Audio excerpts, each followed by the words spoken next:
My mother single-handedly raised my siblings. Periods of our life we endured financial hardship, insecurity, and also, unfortunately, homelessness. Coming from a low socio-economical background, we didn't get many chances for our voice to be heard. So being here today, I am so humbled. I've heard of the saying generational poverty, but I didn't really understand what it meant until I experienced financial insecurity later in my life. I had to send my children to school with no food.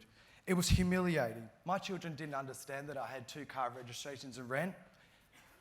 We had no choice, just like when I was a child.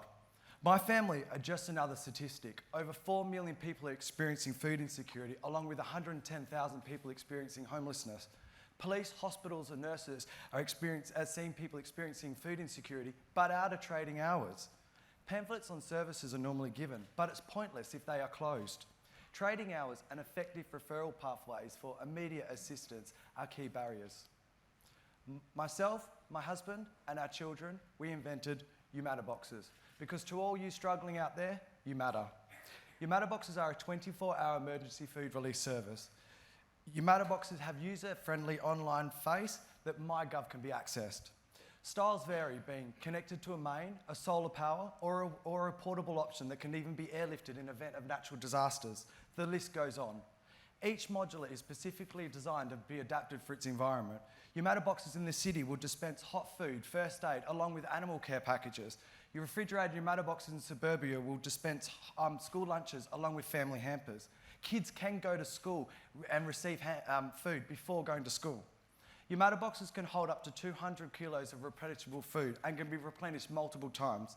People can self-refer whilst maintaining their dignity. 5 million tonnes of perishable food end up in landfill a year. That's enough to fill 9,000 Olympic-sized swimming pools. Visualise how much food that is. Your Matter boxes need to be installed nationally wide in hospitals, schools, government departments. By having 500 Your Matter boxes in the community, along with Ayla Inc.'s 7-day emergency food release service, we would distribute an epic 118 tonnes a year from landfill to directly where people need it. We have completed design and engineer stages, and we look to you now to make Your Matter boxes an essential item in the community. We are asking you for $600,000 to pilot 30 Your Matter boxes.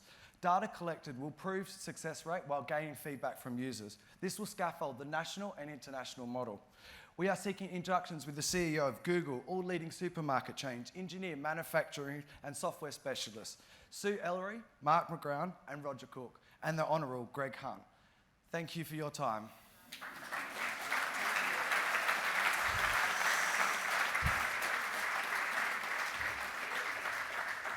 The bugle went up, but it didn't get to play. Well done. Okay, I think I'd like to touch on something you were saying at the end of your ask, really. This is a social issue. So what role do you see the government playing in the launch of You Matter boxes? I'd like the government and federal and state government to be part of my program. As I mentioned before, having only 500 You Matter boxes will distribute 118 tonnes. Imagine if we had 5,000 You Matter boxes nationally wide, all linked back to our app and our online services. Lifeline could refer food 24 hours a day to someone that calls them. Is that too much, or do I stop? No, it's okay. Okay. Lifeline could refer people too much food. Hospitals, if I've been discharged with medication at 3 o'clock in the morning, where do I get a meal? If I'm a rough sleeper and I'm sleeping with my dog needs first aid and also an animal treat as well. Just because I'm homeless, I shouldn't be treated with disadvantage. We need innovation and integrity to support people that are experiencing hardship instead of looking down on them. Look up, because they could be the leader, like me, the CEO of my own not-for-profit charity, when 10 years ago I was homeless living on the streets in Freo.